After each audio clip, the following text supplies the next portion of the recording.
네, 현재 시간 2시 44분 지나고 있고요.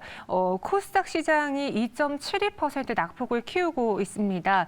일단 코스닥에서 외국인 투자자들의 매도 물량이 거의 4천억 원 가깝게 나오고 있고요. 기관 투자자들도 2천억 원 넘는 매도 우위 나타내고 있습니다. 개인 투자자들이 어떻게든 좀 매수를 하고 있긴 한데 오늘 외국인의 이 매도 물량이 유독 코스닥 시장에서 과하게 나오고 있거든요. 그렇기에 이 수급적인 면에서 시장이 같이 흔들리고 있습니다. 무엇을 봐야 될지 오늘 장의 중요한 이야기들 또 두 분과 함께 나눠보도록 하죠. 손여루 팀장, 전덕하 팀장 나왔습니다. 어서 오세요. 네, 반갑습니다. 안녕하십니까. 네, 정말 오랜만에 이렇게 코스닥 급락장의 이야기를 해보는 것 같은데 도대체 시장이 무엇 때문에 흔들리는 건지 한번 첫 번째 실시간 특징주를 통해서 알아보도록 하죠. 5억 불로 늘어난 교환사채 LNF가 휘청이는 걸까요?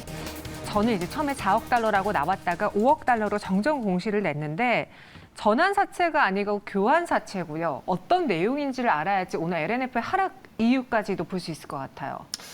사실 결론부터 말씀드리자면은 시장에서 그렇게 나쁘게 받아들일 내용들은 아니거든요. 네, 이제 뭐 전환사채와 그리고 교환사채의 가장 큰 차이점을 보자면은 전환사채는 이제 신주를 대상으로 채권을 잡는 거기 때문에 그 주주 가치 훼손 가능성이 있지만 교환사채 같은 경우에는 원래 가지고 있던 기존의 주식을 가지고서 이제 부채를 끌어오는 거기 때문에 그런 부분에 있어서 뭐 기존 주주 가치가 훼손되지 않는다, 신주가 더 이상 발행되지 않는다 그런 부분들이고 그리고 특히나 이번에 교환사채를 발행한 부분들도 어찌됐든 간에 사용하는 목적들이나 그리고 오버행 이슈들이 나오더라도 결국에는 이제 30% 이상의 좀 갭이 확실히 떠 있는 상황이고요. 그리고 추가적으로 어디에 사용되는지 목적도 명확하고 이자도 싸고 네, 그런 부분들이 또 오히려 더 긍정적으로 받아들여야 될 부분이 아닌가라고 좀 말씀을 드리고 싶거든요. 왜냐하면은 얘네들이 사용하는 목적 자체가 결국에는 앞으로 늘어날 양극재 수요들을 대응하기 위해서 공장을 짓기 위해서 설비 투자를 해온다라는 겁니다. 반면 비교해보자면 에코프로 같은 경우에는 사실 이제 CB로 발행을 하는 부분들이 있기 때문에 오히려 이런 부분들이 에코프로와 비교해서 LNF가 그렇게 떨어진다라는 부분에 있어서는 사실 좀 의문점이 든다라고 좀 말씀을 드리고 싶고요. 그래서 지금 EB로 진행하는 부분들이 분명히 결국 우리가 겁먹을 게 아니라 오히려 기회로 봐야 된다라고 좀 다시 한번 말씀을 드리고 싶습니다. 네, LNF의 이번 대규모 외환 교환사채 발행 소식이 나오면서 사실 오전장부터 하락으로 시작을 했고 장중에 좀 낙폭이 커지고 있는 네네. 모습인데 그 세부 내용을 살펴보면 크게 우려하지 않아도 된다. 근데 보니까 이게 다른 회사의 주식으로도 교환이 가능한데 LNF가 원한 건 자사주로 교환해 준다 그랬잖아요. 그렇게 되면 추후에 일정 기간이 지나고 나서 LNF의 그 주식이 교환되면서 유통되는 주식 수가 많아진다라는 악재가 있지 않아요? 어찌됐든 간에 그거를 이제 회사에서 가지고 있던 주식이기 때문에 네, 그게 희석되지가 않는다라는 거예요. 플러스 알파 되는 게 아니라 뺐다가 다시 들어오는 거죠. 사실 그래서 그 오버행 물량에 대해서도 걱정이 많았는데 사실 오버행 물량도 이제 30% 이상 차이 나기 때문에 위로 차이 나기 때문에 지금 당장 우리가 고려할 필요가 있냐라는 그런 부분들이고요. 추가적으로 한 가지 더 말씀드리자면은 오히려 우리가 더 긍정적으로 봐야 되는 부분들이 오늘 2차 전지가 약한 이유가 뭐 이런 교환사채 발행이나 뭐 아니면은 이 자금을 끌어오기 위한 그런 조달 부분들에 대한 문제들도 있지만 사실 테슬라 쪽에서 계속해서 가격 인하 정책을 펼쳤습니다. 네. 그런 부분이다 보니까 이제 2차 전지 업종들 같은 경우에는 타격이 있을 수밖에 없거든요.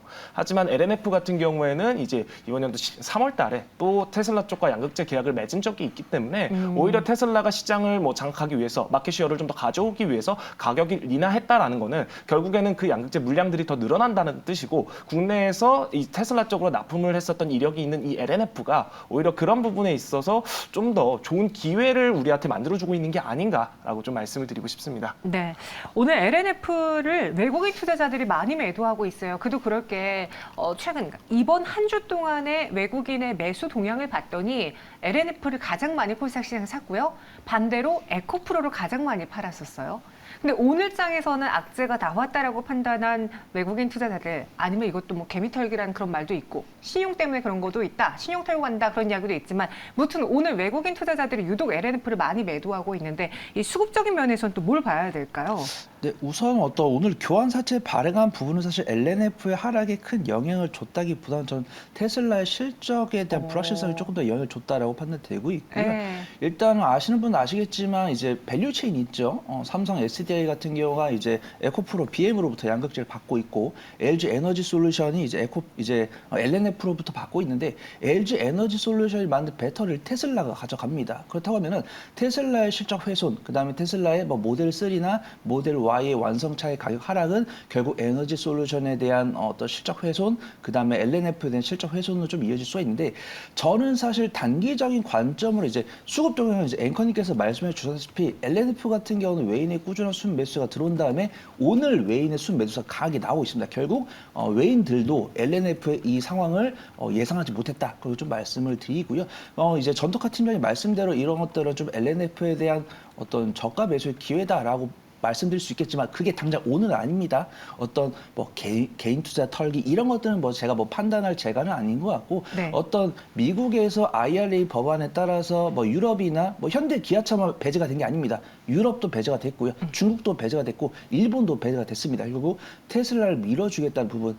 일단 오늘 한시적으로는 테슬라가 실적이 훼손됐고 가격을 낮추는 부분은 테슬라가 약간 좀 자신감 없는 모습을 보여준 것은 마찬가지지만 중장기적으로 봤을 때는 결국 테슬라가 점유율을 지킨다고 하면은 LG 에너지 솔루션에 대한 완성세를 수주, 그다음에 이제 LNF에 대한 양극재 수요 이런 것들이 계속적으로 이어질 것이고 확실하게 LNF가 에코프로 BM보다 저평가 매력도가 있는 것은 사실이기 때문에 제가 이 시온에 합류했을 때 에코프로 BM이랑 LNF를 비교해 드린 적이 있어요. 네. 에코프로 BM 확실히 LNF보다 고평가 영역이 있지만 어떤 2차 전지 양극재 대장 기업으로서의 또 그 면모를 갖고 있기 때문에 변동성이 큰 것이다. 그렇게 해서 뭐 에코프로 BM이 뭐 매력이 없는 종목이다 이렇게 말씀드리는 게 아니고 LNF가 그래도 지금 오늘 외인 수매도수가 많이 나오고 있지만 아직 LNF를 매매해 보지 못하신 분들에게는 또 다른 기회가 될 수 있다. 그걸 좀 말씀드려 보도록 하겠습니다. 두 분 모두 다 오늘 LNF의 이 매도는 이 교환 그런 이비 발행이 아니라 오히려 테슬라 영향을 또 테슬라 실적 영향을 받은 것 같다라고 표현해 주셨거든요. 그럼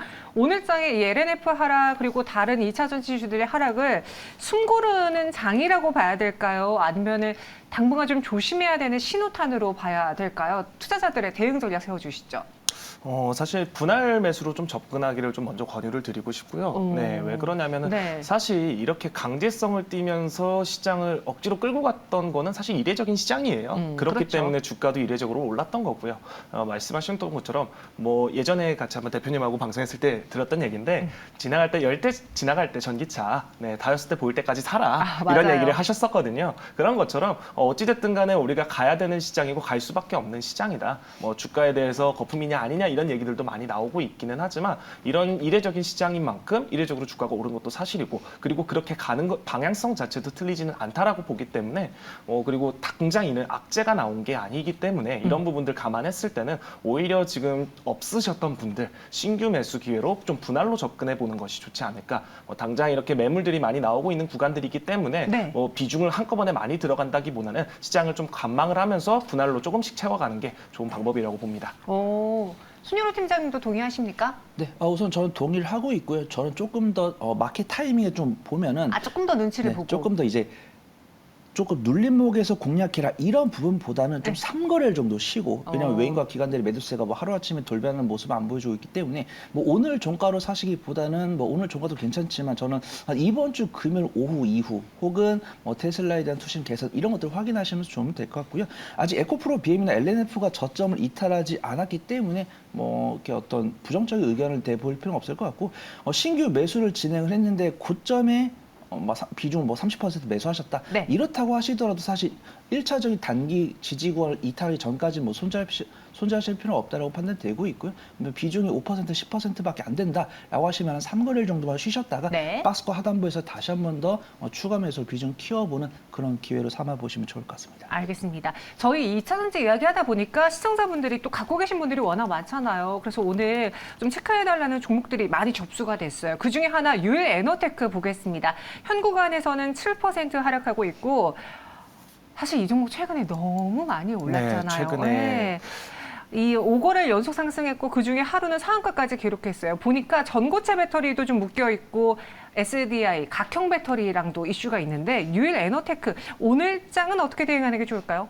사실 뭐 저점을 깨지 않는다면은 네. 굳이 건드릴 필요는 없다라고 보시면 됩니다. 아까 말씀드렸던 대로 전반적인 지금 2차 전지 시장 자체가 테슬라 실적이 어찌됐든 간에 예상치 하회했고 시간으로 하락을 했었던 부분들이 명확하게 존재하고 그리고 이제 테슬라가 가격을 인하했다라는 부분들이 말씀해 주셨던 것처럼 다른 기업들에게도 좀 영향을 줄 수 있는 부분이다 보니까 이게 결국에는 2차 전지에 대한 뭐 투심이 악화됐었던 부분이다라는 거고요. 전반적으로 뭐 이제 에코프로도 마찬가지고 LNF도 마찬가지로 2차 전지 업종들이 계속해서 이제 주가가 많이 올라왔기 때문에 그거를 이용해서 이제 자금 조달을 하려는 계획들이 굉장히 많이 있습니다. 그런 부분들이 이제 부담으로 되면서 이 섹터 자체에 좀 부담이 들어간 것이기 때문에 네. 오늘 당장 이렇게 뭐 빠진다고 해서 매도를 할 필요는 없어 보이고요. 여기 자리 24,000원 구간까지라도 한번 자리 지켜주는지 체크를 하고서 대응하시는 게 좋아 보입니다. 오늘 네. 저점을 또 더 깨지는 않으니까 24,000원 정도까지 밀리지 않는다면은 그냥 오늘은 액션 하지 말고 일단 추후 살펴보자. 네, 그렇게 좀 말씀드리겠습니다. 그리고 또 테슬라와 가장 연관이 깊은 또 테마주 중에 하나인 명신산업도 오늘 낙폭이 커요. 5.87% 내리고 있는데 아쉬운 거는 최근에 오르지도 못했고 횡보했던 종목이란 말이죠. 저희 또 시청자분이 가고 계시는데 명신산업은 당장의 테슬라 실적을 봤으니까 좀 타격을 입을 수밖에 없는 겁니까? 그렇죠. 일단 LNF와 마찬가지로 어떤 테마성 종목이 아니기 때문에 손절은 그렇게 신경 쓸 필요 없으실 것 같다고 판단되고 있고요. 테슬라, LG 에너지 솔루션, LNF, 명신산업 이렇게 밸류 체인이다 보시면 좋을 것 같습니다. 일단 오늘 테슬라 이슈가 나와버렸고 우리가 사전에 알 수 없었기 때문에 어떤 급하게 어떤 조치를 취할 필요는 없다라고 판단되고 있고요. 외인의 순 매도세가 나오고 있지만 어떤 2차 전지 그 어떤 종목도 단기적인 저점을 이탈한 종목이 없습니다. 그리고 테슬라에 대한 실적이 일단 1, 4분기나 2, 4분기 살짝 휘청하겠지만 이제 아까 팀장님께서 말씀하신 것처럼 전기차가 10대 중에 5대 이상 나올 때까지 사야 된다. 네. 그런 부분에 대해서 저는 동의를 하고 있기 때문에 너무 오늘 외인 순매도 나오고 테슬라 실적이 잘못 나왔다고 해서 뭐 조바심을 갖고 어떤 손절하기보다는 나중에 박스권 하단부에서 좀 비중 키워보시면 좋을 것 같고요. 명신산업 자체도 실적이 꾸준하게 증가하고 있는 종목이기 때문에 너무 염려하실 필요 없다. 그리고 좀 말씀드려보도록 하겠습니다. 최근에 제가 테슬라 테마주 하나를 좀 아이고. 그래서 그런 매도 신호인가? 그래서 그런가 싶긴 한데 근데 두 분의 이야기 들어보니까 단순 테마로 움직인 게 아니라 정말 실적이라던가 전기차 상용화, 전기차 판매에 직접적인 연관이 있는 수혜주들의 경우에는 일단 오늘의 비해는 잠깐 좀 두렵긴 하지만 살짝 맞아보고 그러고서는 결정을 내려보는 게 어떻겠느냐 이런 생각이 듭니다. 이어서 두 번째 실시간 특징주 만나보시죠. 우크라이나의 무기 지원 소식, 방산주가 오늘 동반 강세를 보이고 있습니다. 저희가 여기서는 또 조심히 말해야 될 게 확정된 것도 없고요. 이 해석에 대해서 너무 분분하기 때문에 그냥 들려오는 뉴스가 이렇다. 그리고 그에 따라서 국내 증시가 이렇게 반응했다. 라는 이야기만 전해드릴게요. 여러분 한번 잘 참고해 보세요. 일단 우크라이나 이야기가 더해지면서 오늘 방산주들이 움직였거든요. 어떤 내용이 있었습니까? 네, 우선 좀 윤석열 대통령이 어떤 방미를 앞두고 그에 감안한 발언을 하신 것 같은데 이에 따른 투자자들의 반응이 좀 갈린 데다가 조금 엄격하게 어떤 러시아나 중국에서 추가적인 반응이 나오다 보니까 어떤 투자자분들께서 관심을 가져주시는 것 같다라고 판단되고 있습니다. 어떤 윤석열 대통령이 방미를 앞두고서 우크라이나에 대한 인도적 지원 외 군사적인 지원 가능성을 검토하겠다 이런 발언이 나왔는데 거기서 러시아가 그럼 한국이 우크라이나에 대한 무기를 공급하는 것은 러시아에 대한 적대 행위다라고 경고가 나온 부분 이제 러시아가 반응한 것 부분에 대해서 방위산업 관련 종목들이 좀 투심이 모였다라고 판단되고 있고요. 어떤 현대 로템이 1분기 수주가 8,800% 이상 증가했다는 뉴스가 조금 더 이제 방산주가 단순한 테마주가 아니고 실적까지도 나오는 종목이구나 이런 투자자분들의 투심이 좀 모인 것으로 판단되고 있고요. 현대 로템이나 퍼스텍 같은 관련 종목들이 꾸준하게 실적이 나오고 있고 이제 하나 에어로스페이스나 LIG 넥선 같은 이런 종목들도 실적이 꾸준하게 나오고 있고 러우 사태가 아직 마무리가 되지 않았나? 마무리가 된 것 아닌가? 이렇게 생각했던 투자분들 투심에 어떤 미국, 러시아, 중국, 우리나라까지도 꾸준하게 러우 사태에 대한 발언이 나오면서 좀 투심이 좀 자극된 것이 아닌가 그렇게 판단되고 있고요. 수급동이 개인 투자자 위주, 개인 투자분들이 이제 곡물주나 네. 비료주 이런 종목들은 좀 개인 투자분들이 유심히 지켜보고 계신데 방위산업 같은 경우는 기관의 순매수가 꾸준히 들어오기 때문에 단기적인 관점으로 지켜보시지 않아도 좋을 것 같다. 그걸 좀 말씀드려보도록 하겠습니다. 네, 일단 그 서로의 발언들이 더해지면서 지금 지정학적 리스크가 불거졌고 오늘 시장의 하락의 이유 중에 하나를 그 지정학적 리스크를 꼽는 분들도 계시거든요. 그렇죠. 전덕화 팀장은 어떻게 보는지 오늘 또 그 안에서 방산주들이 움직였을 때 기존에 많이 올랐던 뭐 위성, 항공업체들보다는 그 무기를 판매하는 전통적인 남북 지정학적 리스크에 움직였던 그런 테마주들이 움직였거든요. 이것도 하나의 신호로 봐야 되는 건지요. 사실 이게 저도 굉장히 또 많이 갈리고 있는데 네. 시장에서 뭐 이유를 다 갖다가 붙이는 부분들도 분명히 있기는 합니다. 약간 빌미를 줬어요. 네, 빌미를 네. 이렇게 주는 느낌도 분명히 있기 때문에 너무 진지하게 이렇게 받아들이실 필요는 없을 것 같고요. 물론 이제 당연히 시장이 그렇게 움직인다라고 했을 때는 우리가 어느 정도 대비는 할 필요가 있다라고 좀 말씀을 드리고 싶습니다.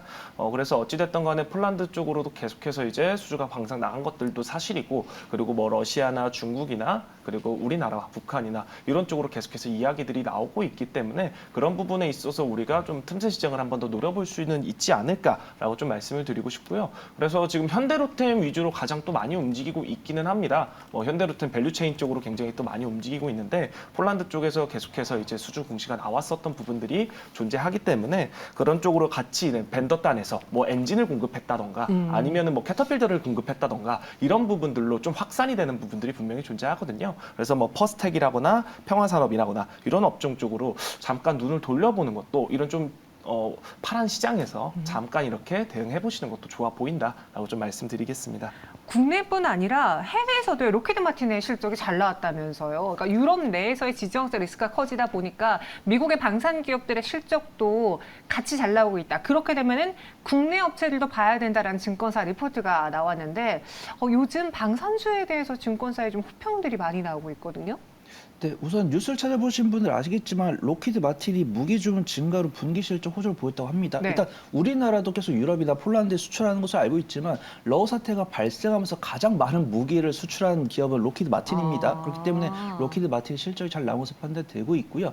우리가 흔히 알고 있는 방위산업 관련 종목들의 어떤 밸류에이션을 본다고 하면은 사실 러우 사태 이전에는 업종 퍼보다 이제 퍼가 낮으면서 저평가 영역대에 있었는데 최근에 뭐 현대 로템을 필두로 한 방위산업 관련 종목 들이 업종 대비 한 1.3배에서 1.5배까지 올라갔습니다. 그만큼 실적이 개선됐고 그 이상으로 주가가 상승했고 시청자분들께서 아실 만한 방위산업 관련 종목들이 최근 52주 신고가를 기록하고 있는 부분들 아실 텐데 증권가에서는 이제 방위산업주를 성장주로 봐야 되는 것이 아니냐 그렇기 때문에 멀티플을 줄 수 있다 이런 의견들이 많이 나오고 있고요.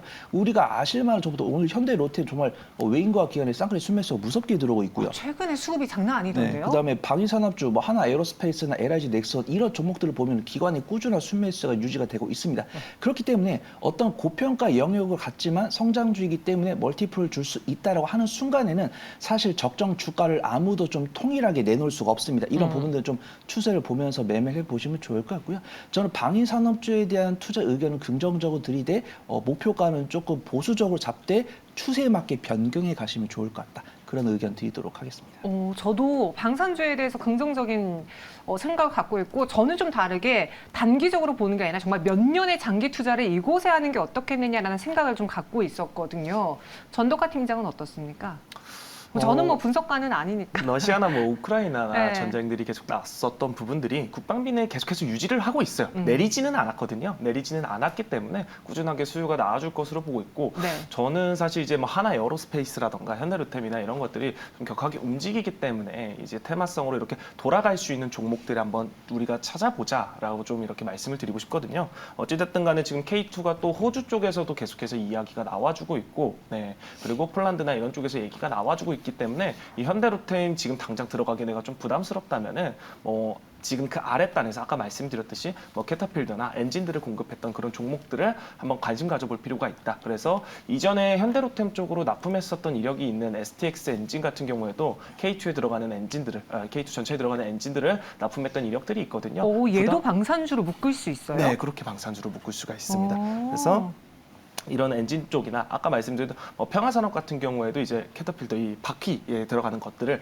납품하면서 주가들이 움직이는 게 분명히 있기 때문에 그런 종목으로 좀 관심을 가지면서 시장이 이렇게 다운됐을 때 한번 이렇게 단타나 아니면 단기적인 접근으로 해보시는 것도 좋을 거라고 생각합니다. STX 엔진도 같은 방산주다. 네네. 그래서 현대로템은 뭐 따라가는 것도 좋고 갖고 있는 분들은 계속 수익을 내는 것도 좋지만 만약에 그 다음에 또 이 선순환이 이루어진다면 어디로 갈까? STX 엔진을 발굴해 주셨고요. 손유로 팀장은 추세를 보면서 좀 단기적으로 보겠다라고 했잖아요. 우선 근데 저는 좀 단기적인 변동성도 변동성이지만 네. 저평가감이 더 심한 종목을 가져왔습니다. 어떤 그래서 종목이죠? 제가 보고 있는 종목 S&T 다이내믹스라는 종목이고요. S&T 중공업입니다. S&T 중공업이 사명을 변경한 기업이고 오. 방산용 변속기 및 총합포드 방위산업 제품을 판매를 하고 있고요. 일단 1월에 튀르키예와 계약한 자주포 박격포가 추가 수주가 나올 것으로 전망이 되고 있고 업종 대비 저평가 매도 심하고 최근에 아랍에미리트에서 IDX 2023이라는 방산 전시회에서 자율주행이 이제 자동 변속이 가능한 전차용 변속기를 공개하면서 좀 추가적인 모멘텀이 있다라고 보고 있고요. 지금 제가 노트북이 좀 와이파이가 좀 불확실한 차트가 안 나오고 있는데 네. 차트를 본다고 하면은 2걸 연속 양봉이 나와주고 있는데 오늘 거래량이 실려 있고요. 수급동의 외인과 기관의 저가 매수세가 들어오기 시작했습니다. 그래서 뭐 하나 에어로스페이스나 뭐 LIG 넥스원이나 현대로템 이런 종목들도 괜찮지만 가벼운 움직임을 필두로 그 뒤를 쫓아갈 수 있는 종목은 S&T 다이내믹스다. 그렇게 좀 소개를 드리도록 하겠습니다. 두 분이 오늘 선택한 종목은 다 시장에서 오늘 반응이 나오긴 했지만 대세 쪽은 아니었거든요. 그런데 네. 오히려 이런 후발주를 보도 괜찮을 것 같네요. S&T 다이내믹스까지 봤습니다. 마지막 실시간 특징주 보시죠. 연일 신고가 행진인데 여전히 저평가인 종목 덴티움이라고 합니다. 오늘 같은 날도 신고가를 기록을 했어요. 그런데 여전히 저평가다라는 거 어떤 이야기입니까? 그만큼 이 임플란트 시장이 네. 중국에서 침투율이 적기 때문에 그렇습니다. 어. 네, 지금 중국 침투율이 한 2.9% 된다라고 하는데 아직까지도 이제 시장에서 주가들이 갈 게 나왔다라는 거죠. 너무나도 많다. 이제 2.9, 3% 들어왔으니까 아직 남은 이제 97% 물론 다 먹을 수는 없겠지만 그만큼 이제 침투율이 빠르게 증가하면서 주가도 올라갈 거다라는 거거든요.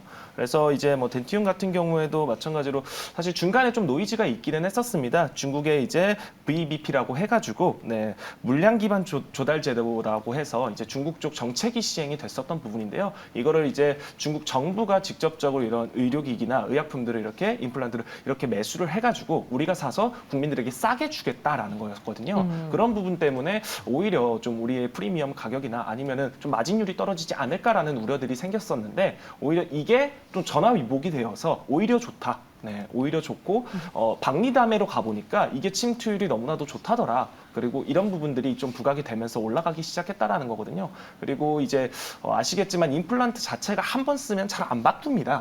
네, 안 바꾸기 때문에 이걸 얼마나 시장을 선제적으로 들어가가지고 얼마나 미리 많이 파느냐 이게 중요한 거거든요. 네. 그런 상황이다 보니까 지금 당장 시장에 진출할 수 있는 덴티움이라거나 뭐 오스템 임플란트라거나 이런 기업들이 빠르게 확산할 수 있는 그런 가치를 가지고 있기 때문에 그런 부분들이 좀 긍정적으로 작용이 되면서 또 어떻게 이 상승세를 꾸준히 이어가고 있는 게 아닌가 이렇게 보고 있습니다. 저도 최근에 치과에 들렸는데 뭐 이것저것 하니까 후딱 80만 원 넘어가더라고요. 이제 조금 더 나이 들어서 임플란트 해야 되면 그때는 돈이 얼마나 깨지겠습니까?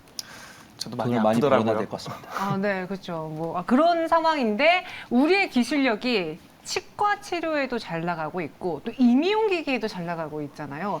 이런 것들을 감안해 봤을 때 좀 잘 팔리는 기업, 투자 가치가 있는 기업, 덴티움과 또 뭐가 있을까요? 네, 우선은 일단 우리가 이제 임플란트 비용이나 이런 것들을 이제 제가 말씀드린 종목에서 수익을 내 가지고 좀 충당을 해보시면 좋을 것 같다. 그렇게 좀 말씀드리고요. 네. 일단 의료기기 관련해서는 저는 뭐 파마리서치나 제이시스 메디칼 이런 종목도 좀 유심히 보고 있고요. 일단 중국이나 미국에서 꾸준하게 뭐 리주난 같은 이너뷰티 식품들이 잘 팔리고 있다 이런 부분들이 있고 좀 아쉬운 이야기지만 베이비 부머 세대분들이 좀 나이가 들어가시면서 출산율이 줄매도 불구하고 우리나라 같은 경우는 좀 기술력이나 어떤 제품의 가성비 이런 것들이 좀 긍정적으로 평가되고 있기 때문에 꾸준한 실적이 좀 나올 것으로 판단되고 있고요. 근데 파마리서치나 제이시스 메디칼의 단점은 조금 주가 위치가 좀 과열된다. 하지만 2023년 연간 실적 기준으로 했을 때는 저평가 매도 있기 때문에 관심 종목에 넣어놨다가 좀 저점일 때 좀 매수를 해보시면 좋을 것 같고요. 제가 좀 지금 당장 매매해 볼 수 있는 종목을 좀 소개를 드리면 저는 큐렉소라는 종목을 좀 유심히 지켜보고 있습니다. 어떤 의료기기 전문 기업은 아니지만 의료기기 모니텀과 로봇 관련 모니텀을 좀 충분히 가져갈 수 있는 종목이다. 그렇게 좀 말씀을 드리고요. 정형외과 수술 로봇 및 재활치료 로봇 등 의료기기 사업부를 영위를 하고 있고 연간 실적의 흑자가 나오고 있는 기업은 아니지만 2020년 3, 4분기에는 단기 순이익이 분기 실적 기준 흑자로 전환되면서 실적 개선 기대감을 보여주고 있고요. 최근에 일본의 로봇 대기업이라고 볼 수 있는 교세라와 어떤 수술 로봇 시장에 진출했다는 협약을 맺었고 이제 교촌 치킨 튀김 로봇으로 유명한 뉴로메카와 상호 발전 전략 파트너십을 체결했기 때문에 로봇 관련 모멘텀을 얻었을 때 강하게 좀 상승할 수 있는 종목이다. 그래서 말씀을 드려보도록 하겠습니다. 지금 제 노트북이 또 와이파이가 좀 불안정해서 차트가 안 나고 있는데 네. 큐렉소 같은 경우는 눌림목을 만들면서 반등하고 있는 부분이고 오늘처럼 어려운 시장 속에서도 외인과 기관이 접근을 하고 있기 때문에 의료기기 및 로봇 관련으로 수혜를 입을 수 있는 종목은 큐렉소다. 그렇게 좀 소개를 드려보도록 하겠습니다. 네, 전덕화 팀장도 골라오셨잖아요. 네, 이 치부맛이라고 해서 치과 부문이 이제 왔다. 이미 치부맛이요? 왔다. 네. 그래서 좀 얘기 나오고 있는데요. 전 개인적으로 좀 최근에 반등 많이 나왔던 휴비츠 좀 빠르게 설명드리도록 하겠습니다. 어찌됐든 간에 이제 임플란트 하려면은 3D 구강 스캐너가 필요합니다. 그런 부분에 있어서 지금 이제 해외 쪽 세 개의 기업들이 거의 독점을 하고 있는 상황이거든요. 근데 이 휴비츠가 이제 안과만 하던 게 아니라 이제 자회사 통해서 지금 비상장 자회사를 통해서 지금 3D 구강 스캐너를 또 출시를 해서 이번에 바로 또 어떻게 수주를 받아왔던 상황이기 때문에 그런 부분에 있어서 중국 쪽으로 매출 나가면서 거기도 빠르게 증가할 것으로 보고 있습니다. 그래서 이 휴비츠도 우리가 계속해서 관심 가져볼 필요도 있어 보입니다. 네, 알겠습니다. 최선호주로 휴비츠까지 들어봤고요. 두 분 여기서 인사드릴게요. 오늘 시장 설명 고맙습니다. 감사합니다.